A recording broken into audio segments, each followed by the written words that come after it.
समझना होगा। समय के मूल्य को जिसने नहीं समझा वो पिछड़ा हुआ, वही दलित हुआ। तो आज की तिथि में जो आज का कार्यक्रम है, इसका मकसद ये नहीं है किसी तरीके से कोई एडवर्टाइज करना, किसी तरीके से कोई विज्ञापन करना या किसी भी जात, धर्म, वर्ग, संप्रदाय को गति देना। इसका मकसद है महज हम इस भारत और भारत की जनता को किस तरीके से समानता की तरफ कैसे ले जाए, उसी के लिए आज के जो विषय रखे गए हैं वो विषय है संविधान और महापुरुषों का योगदान। तो सबसे पहले औपचारिकता के रूप में इस कार्यक्रम में उपस्थित इस क्षेत्र के सभी सज्जनों, सभी उपासक उपासिकाओं, दूर दराज से चल कर के आए उपासक और उपासिकाओं, सबको 26 नवंबर जो संविधान दिवस है, जिसकी बदौलत हमें सब कुछ मिला हुआ है, उसकी सभी को मंगल कामनाएं देता हूँ।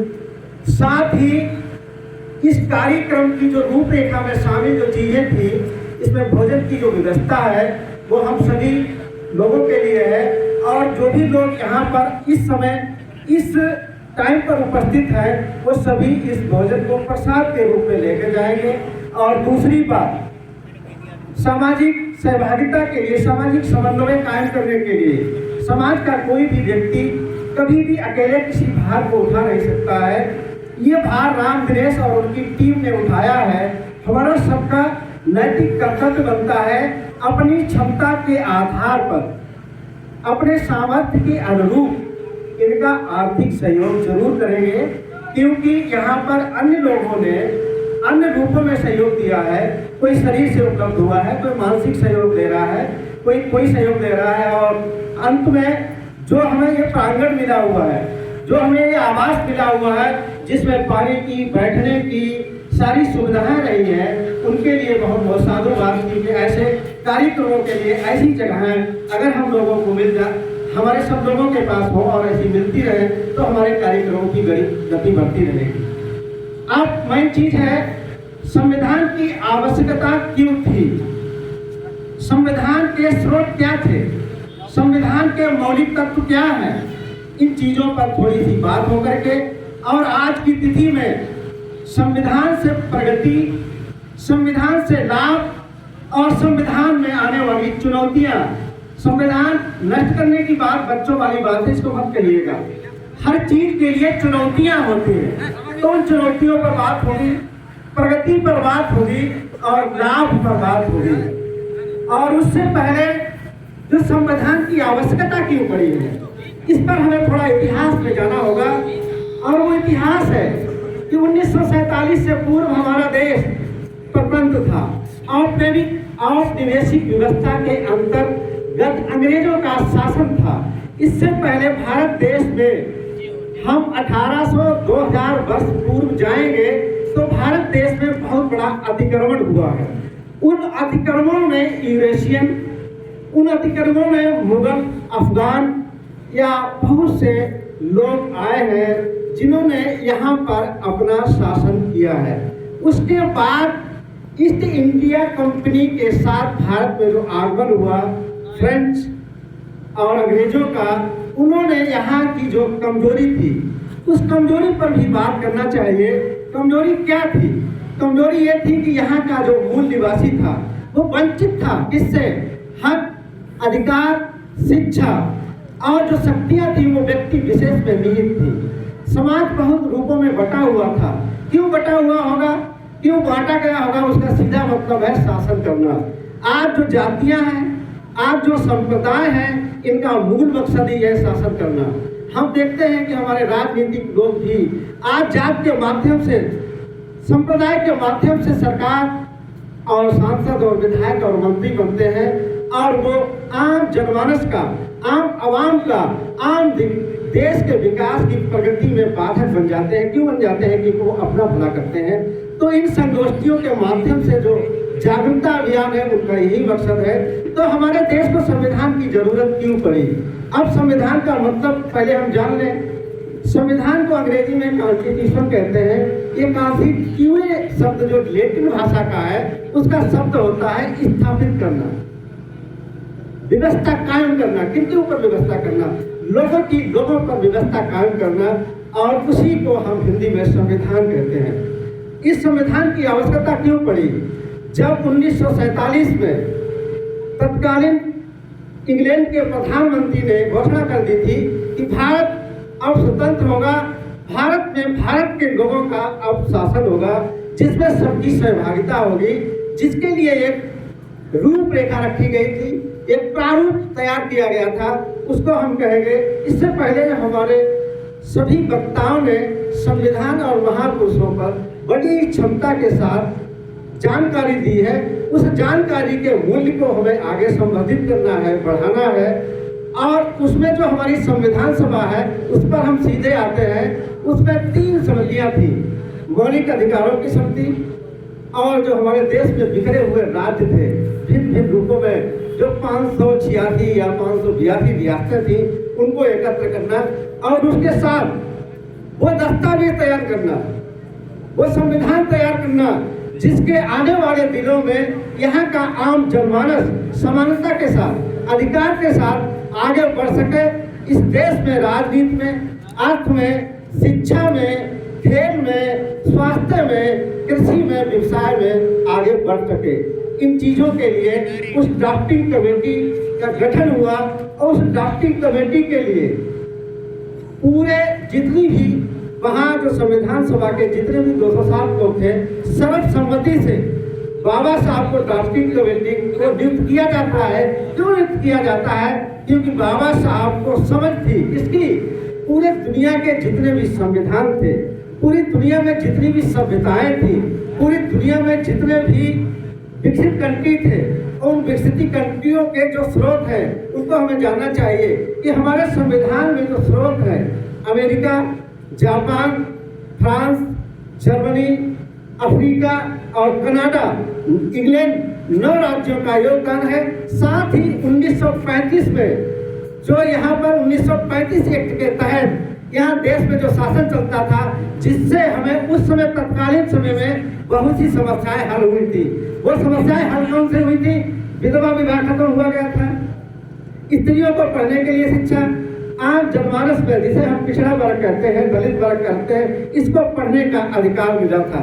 उस एक्ट के तहत जितने भी चीजें थी उनको लिया गया, और 9 देशों के स्रोत, संविधानों के स्रोत दिए गए, और साथ ही हमारे देश की जो मूल यहाँ का जनमानस था, या जो मूल निवासी थे, उनके जो महापुरुष हुए, उनके जो नायक हुए, उनके जो राजा हुए, उनमें 2 लोगों का वर्णन करना बहुत जरूरी है। अगर उनको हम वर्णन नहीं करते हैं तो सारी की सारी बात धरी की धरी रह जाती है। आज जिस हम समानता की, इक्वलिटी की बात करते हैं, इसको उठाने वाले, इसको स्थापित करने वाले, इसको जन्म देने वाले 826 वर्ष पूर्व हमारे देश के तथागत बुद्ध को हम सभी लोग जानते हैं, जो विश्व गुरु हैं, उन्होंने इस समानता के कॉन्सेप्ट को तैयार किया था, समानता के अवधारणा को तैयार किया था, और वही समानता के आधार पर जर्मनी, इंग्लैंड, अमेरिका जैसे देशों में पूरी स्वतंत्रता कायम हुई। और दूसरा नाम सम्राट अशोक। सम्राट अशोक का नाम लेना क्यों अनिवार्य है? जिस हम पंथ निरपेक्ष की बात कहते हैं, धर्म निरपेक्ष कभी नहीं बोलना चाहिए। हमारा संविधान पंथ निरपेक्ष है, हमारा देश पंथ निरपेक्ष है, क्योंकि संप्रदाय है। धर्म और धर्म एक शिक्षा होती है, शिक्षा कभी किसी को वंचित नहीं करती, वो निरपेक्ष नहीं हो सकती है, वो सापेक्ष होती है। तो हमें समझना चाहिए, हमें कभी धर्म निरपेक्ष नहीं बोलना चाहिए, हमें संप्रदाय निरपेक्ष बोलना चाहिए। तो सम्राट अशोक ने अपने समय में इस चीज को सबसे ज्यादा महत्व दिया था। सम्राट अशोक के समाज में एकता और भाईचारा कायम करने के लिए, सभी को समान अवसर देने के लिए, सभी का समान विकास हो, इसके लिए उन्होंने पंथ निरपेक्ष की निर्माण किया था। और उन्होंने कहा था कि दुनिया में मानवता ही एक मुख्य अंग है, इसके अलावा कोई भी चीज नहीं है। अगर मानवता के बाद हम ऊंच नीच की बात करते हैं, जात की बात करते हैं, संप्रदाय की बात करते हैं, तो वो गैर मानव विरोधी होगी। तो ये हमारे संविधान के स्रोत रहे थे। और बाबा साहब ने जिस संविधान को तैयार करते हुए जिसका समय 2.5 साल है, उसमें वो सारी चीजें उन 9 देश जो विकसित कंट्री है आज की तिथि में, उनके स्रोत, और 1935 की जो जिससे देश में शासन अंग्रेज चलाते थे, जिससे हमें यहाँ की आवाम को बहुत कुछ मिला हुआ था, और हमारे देश के जो महान नायक हुए हैं, महान शिक्षक हुए हैं, जिनमें तथागत बुद्ध और सम्राट अशोक, इनको पूरा पूरा दिया गया है। अब बात आती है आज की तिथि में प्रगति, लाभ और चुनौतियां। आज हमारे सामने प्रगति सब दिखाई देती है कि जब हम 1947 से पूर्व और 26 जनवरी 1950 से पूर्व जब हम जाते हैं तो हम पाएंगे कि कतिपय लोगों को, बहुत कम लोगों को अधिकार था इसका, पढ़ने का, संपत्ति का, नौकरी का, आवागमन का, अभिव्यक्ति का, और खास करके जो है आत्मा की स्वतंत्रता का, जिसे हम मानसिक फ्रीडम बोलते हैं, उसका। इन सबको देने के लिए पूरी तरीका से जो काम किया गया, तो वो किसके द्वारा किया गया? तो बाबा साहब के द्वारा किया गया।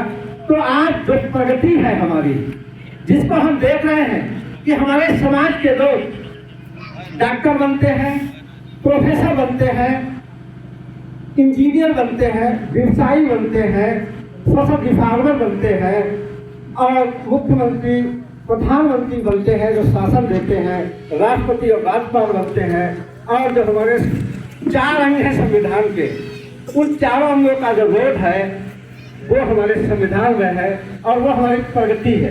वो प्रगति कैसे? आज जो हम ब्यूरोक्रेसी में जाते हैं तो हम ए से जेड जितने भी अधिकारी लेंगे वो हमें संविधान दे चुका है। दूसरी चीज, जब हम पॉलिटिक्स के क्षेत्र में जाते हैं, शासन के लिए, व्यवस्थापिका के लिए, जिसमें हमारा मुख्यमंत्री, प्रधानमंत्री नियुक्त होता है, ये हमारी प्रगति है। और तीसरा क्षेत्र है जुडिशरी, जिस पर आज बहुत विवाद छिड़ा हुआ है कि जुडिशरी आज जो है पूरी तरीका से वो कैसी हो चुकी है, वो पूरी तरीका से एक ऐसे रूप में बन गई है जहां पर कतिपय लोगों का पूरी तरीके से शासन है। और चौथी चीज है मीडिया, जो चौथा स्तंभ होता है, ये समाज की, राष्ट्र की, लोगों की कमजोरी, लोगों की जो दुख दुश्वारियां हैं, समाज में व्याप्त बीमारियां और बुराइयां हैं, समाज में व्याप्त जो गरीबी है, भुखमरी है, उनको उठाने का उनका जिम्मेदारी होती है। तो आज ये चुनौती बन गई है। आज ये चुनौती कैसे है? राजनेता अपना उत्तरदायित्व नहीं निभाते हैं। वोट लेकर के हमने देखा है, वोट देते हैं उन लोगों से जिनको वोट देने की ताकत संविधान में मिली है, और वो अपनी पावर को जनरेट करते हैं। पावर को जनरेट कैसे करते हैं? आज की तिथि में हमारा सही तरीका से, अगर हम जो हमारे देश का और विदेश का जो करंट अफेयर है, सब सामान्य लोग जो इस देश से पैसा कमाया है, इस देश के लोगों को खून का पैसा कमाया हुआ उनके हाथों में गया है, और वो विश्व बैंक में चला गया है, और हजारों लोग इस देश से बाहर चले गए हैं। ये समझने की जरूरत है, क्यों चले गए हैं? ये हमारे क्षेत्र, हमारे देश की राजनीति कमजोर हुई है। हमारे संविधान को ये चुनौती है कि हमारे देश का पैसा, हमारे देश के लोग ले जाकर के विदेश को कैसे ले जाते हैं और वहाँ कैसे कारीगर करते हैं। तो आज की तिथि में ये हमारे संविधान के लिए चुनौती है, जिस संविधान ने हमारे देश, हमारे समाज, हमारे राष्ट्र की आवाम को विकास और प्रगति के लिए जो चीजें दी थी, वो चंद लोग उस समाज, उस संविधान की ताकत से विदेश में जाकर के उसका खर्च करते हैं, लोगों में शोषण करते हैं। आज हमारे जो चुनौतियां हैं, जिन शिक्षा की बात कही जाती है, वो शिक्षा काम लेने वाली नहीं है। क्यों नहीं रहने वाली है? क्योंकि आज चुनौती है संविधान के पास, क्योंकि जो इस समय के हाथ हुकूमत चला रहे, जिनके पास है, उनकी एक छोटी समझी रणनीति है कि जिस समाज को, जिस राष्ट्र को कमजोर करना है, उसकी बेसिक शिक्षा, उसकी माध्यमिक शिक्षा और उसकी उच्च शिक्षा को नष्ट कर दिया जाए, वो समाज अपंग हो जाएगा, अंधा हो जाएगा, और उसी अंधेपन में पूरा अपना जीवन, अपना समाज सबको नष्ट कर देगा। तो ये चीज समझने की जरूरत है। आज चुनौती है हमारे सामने कि आज हम देखते हैं बाबा साहब की जो संकल्पना थी, हमारे देश के जो बहुत महापुरुष है, उनकी संकल्पना थी, हमारे देश की जो आधी आबादी है, जिसको हम महिला कहते हैं, हम आज पूरा इतिहास उठा के देखें, वर्तमान का इतिहास उठा के देखें, वर्तमान का जो घटनाक्रम है उसको अगर हम उठा कर देखते हैं तो हम पाएंगे कि महिलाओं की स्थिति क्या है।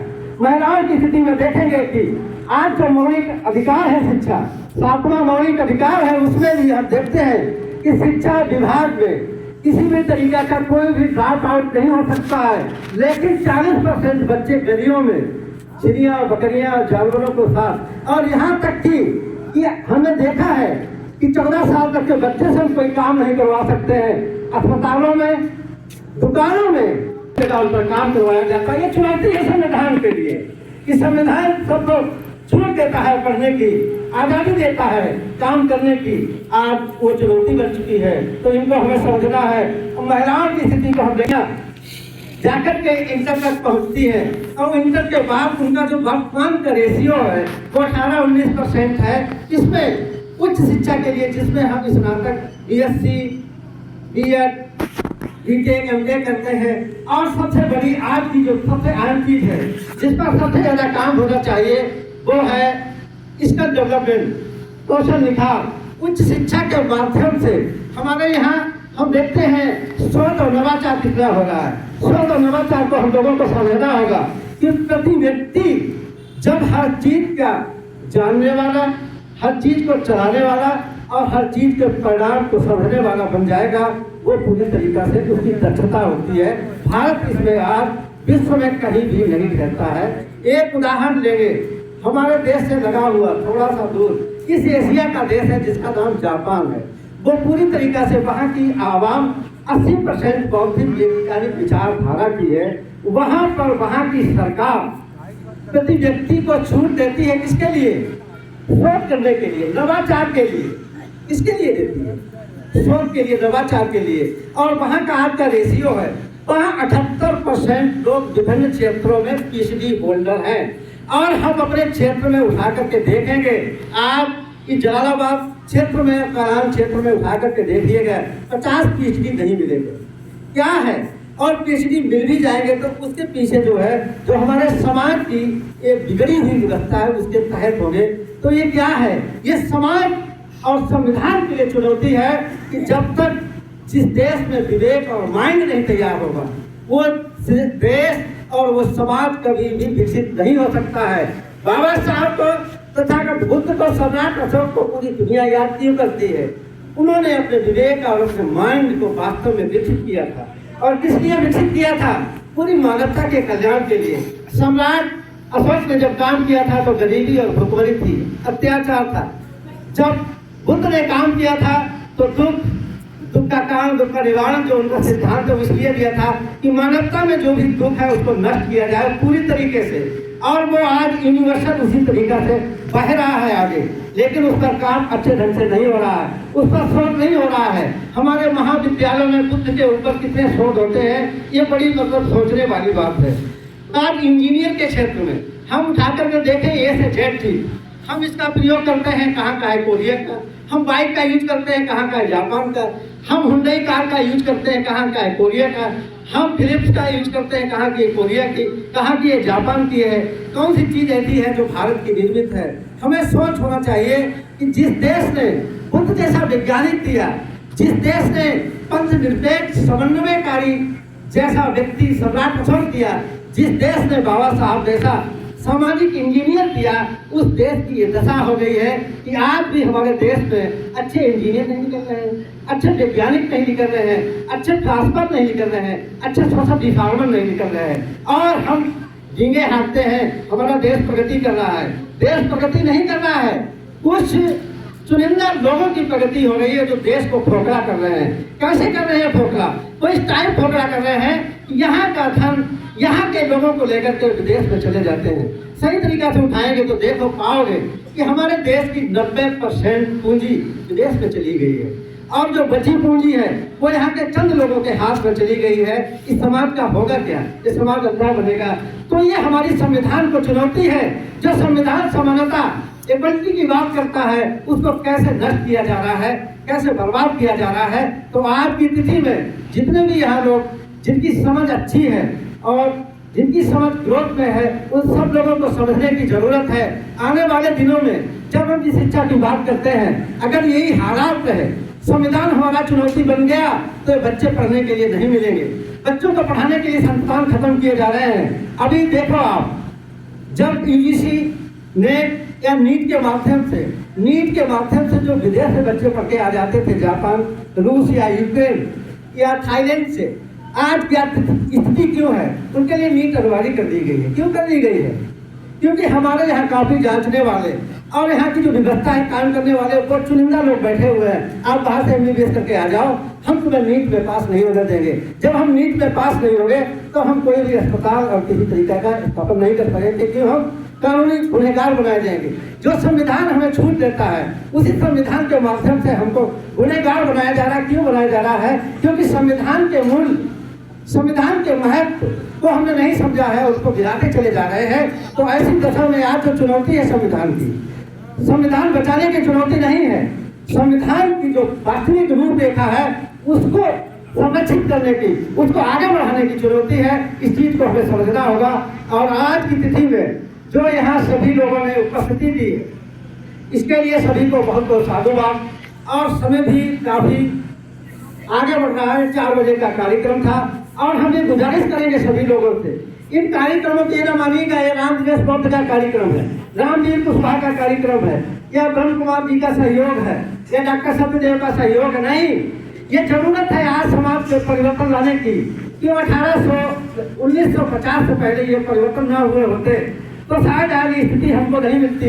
और आने वाले 10-15 साल में अगर हम जागरूक नहीं हुए, इस तरीके के हमने परिवर्तन नहीं किए, कार्यक्रम नहीं किए, अपने हक और अधिकारों को अगर नहीं समझा, तो आने वाले दिनों में क्या होगा ये भविष्य बताएगा। कि भविष्य किसी ने देखा नहीं है, ये समझने की बात है।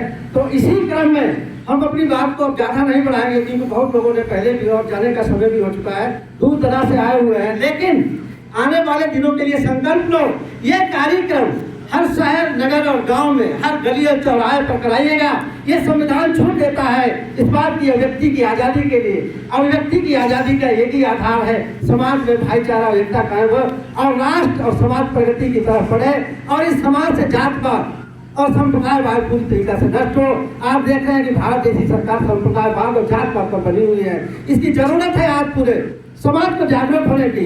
इस संविधान की जो चुनौती है कि इसकी जो लोक कल्याणकारी जो योजनाएं हैं, लोक कल्याणकारी जो तत्व हैं, उनको कैसे नष्ट किया जा रहा है, उनको बचाने के लिए हमें सबको आगे आना होगा। इसमें सबकी सहभागिता होगी, चाहे वो पॉलिटिशियन हो, डॉक्टर हो, इंजीनियर हो, एडवोकेट हो, चाहे टीचर हो या आम जनमानस हो या खेती करने वाले हो। और हम सबों की जिम्मेदारी है खेल और स्वास्थ्य और कृषि और व्यवसाय में हम लोगों को बड़ी सजगता के साथ जिनके लिए जो प्रशिक्षण चलाए जा रहे हैं उनमें हमें आगे आना होगा। आज हमारे देश के बहुत से दलित खिलाड़ियों को उनको बाहर किया जा रहा है। किस लिए किया जा रहा है? क्योंकि उनका एडवर्टाइजर हो रहा है, उनका ग्लोबलाइजेशन होगा, वो वैश्वीकरण हो रहा है। पता चलता है कि आज से 2 साल पहले हमने देखा था कि जिस सूर्य कुमार यादव को एक फॉर्मेट का खिलाड़ी करके रख दिया था, उसकी 1 घंटे की आमदनी 18 लाख रुपया थी। उसको आप जोड़िएगा पूरे 24 घंटे में पूरे साल का। इसी तरीके से रिंकू सिंह को बर्बाद किया जा रहा है। जितनी भी उभरती हुई प्रतिभाएं हैं उनको नष्ट किया जा रहा है। खेल के जगत में, वैज्ञानिक क्षेत्र में और सोच के क्षेत्र में उनको नीचा किया जा रहा है। किस लिए किया जा रहा है? कि समाज में प्रगति ना हो और उनके महापुरुषों का जो विजन था वो यहीं पर रुक जाए। इसीलिए हम सब लोगों को जरूरत है इन कार्यक्रमों में शामिल होना ही जिम्मेदारी नहीं है। इन कार्यक्रमों को हम कितना कराते हैं और आने वाले समय में राजनीति में जो सब कुछ देती है वो राजनीति देती है। मुसोलिनी ने कहा था कि सत्ता के गलियारों से सब चीज निकलती है। इस बात को गांठ बांध के सोच लीजिएगा। जिसके लिए हम रोते हैं, स्वास्थ्य के लिए, शिक्षा के लिए, आर्थिक प्रगति के लिए, वो सत्ता के गलियारों से निकलती है। आज जो क्षेत्रवाद की असमानता फैली हुई है, गोवा जैसे राष्ट्र आप देखिएगा, केरला जैसे राष्ट्र देखिएगा, पंजाब जैसे राज्य देखिएगा, सॉरी राज्य और भी नगर देखिएगा, जिन नगरों का उत्पादन कितना बढ़ गया और क्षेत्रीय असमानता क्यों फैल रही है? क्योंकि हमने अपने मुख्यमंत्री और प्रधानमंत्री को मौका नहीं देते हैं। हम उन लोगों को मौका दे देते हैं जो असमानता फैलाते हैं, क्षेत्रवाद फैलाते हैं और जात और धर्मवाद फैलाते हैं। इसी के साथ हम अपनी बात को यहीं पर रोक रहे हैं। आप लोग सुन रहे हैं, समय दे रहे हैं ऐसे कार्यक्रमों के लिए, इसके लिए बहुत बहुत साधुवाद है। और इस संकल्प के साथ इन कार्यक्रमों को हमें जरूर आगे बढ़ाना है। अगर इन कार्यक्रमों को हम नहीं बढ़ाएंगे तो हम जिस चीज के लिए रोते हैं इसको हम तो रोते ही रोते, हमारे बच्चे क्या करेंगे ये भविष्य में छिपा हुआ है। इसी के साथ बहुत बहुत साधुवाद। बहुत बहुत धन्यवाद भाई भुवनेश्वर गौड़ जी को।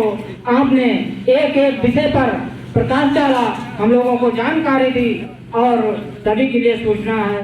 कार्यक्रम अभी समापन की घोषणा नहीं हुई है और सभी लोगों के लिए भोजन तैयार है। सभी लोग थोड़ा रुक के एक दूसरे को मौका देके सभी लोग भोजन ग्रहण करके जाएंगे। और जो हुआ सबसे पहला धन्यवाद मैं बलवीर सिंह कुशवाहा जी को, रामवीर कुशवाहा जी को देते हैं, जिन्होंने इतना बड़ा हाल कार्यक्रम के लिए समिति को दिया। इसके लिए बहुत बहुत साधुवाद।